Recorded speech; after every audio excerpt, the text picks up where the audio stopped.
తెలిసినటువంటి విషయమే.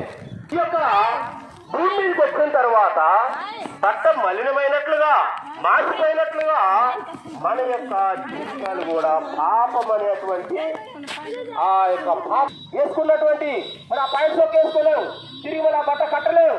కారణం ఏంటి? అది మురికి పట్టింది. మురికి పడితే వేసుకోకూడదా తెల్లారి? లేదు లేదు, చెమట వస్తుంది. చూసే వాళ్ళకి అది నల్లగా అవపడుతుంది, అది మాసిపోయినదిగా అవపడుతుంది అంటే ఉన్నాం. అయితే పరలోకం నుంచి వచ్చినటువంటి నీవు నేను ఈ భూలోకానికి వచ్చిన తర్వాత పాపముల చేత, మన యొక్క ద్వేషముల చేత, మన యొక్క క్రియల చేత దేవుడికి దూరస్తులుగా ఉంటున్నాం, మలినముతో ఉంటూ ఉన్నాం.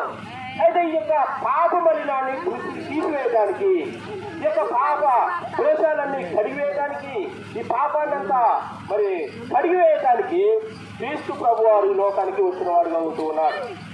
బట్ట మాస్తే దాన్ని కడగడానికి మరి రకరకాల సబ్బులు ఉన్నాయి ఉతకడానికి. అయితే ఇది మాత్రము ఈ యొక్క పాపాన్ని కడిగేయడానికి నువ్వు ఏ సబ్బు పెట్టి కడిగినా పాపం పోదండి. ఏ సబ్బుతో కడిగినా పాపం పోదు. ఎలాంటి డిటర్జెంట్ వాడినా ఈ పాపం పోదు. మరి ఎలా పోతుంది పాపము? పరిశుద్ధమైనటువంటి రక్తంతో పాపం కడిగివేయబడుతుంది. బలి రక్తం కావాలి, మన నిమిత్తమే బలికి అర్పించబడాలి. అలా బలి అర్పిస్తేనే మన పాపం పోతుంది. అయితే ఎడ్ల రక్తము, కోడల రక్తము మన యొక్క పాపమును తీసివేయండి. బైబిల్ సెలవుస్తున్నది, నీ నా పాపం నుంచి రక్షించాలంటే, నీ నా పాపం నుంచి మనల్ని తప్పించాలంటే, మన పాపములన్నిటి కడిగివేయాలంటే ప్రభు అయినటువంటి, నీతిమంతుడైనటువంటి, పరిశుద్ధుడైనటువంటి క్రీస్తు యేసు ప్రభు వారి రక్తము వలనే మాత్రమే మన పాపములన్నీ కూడా కడగబడతాయి.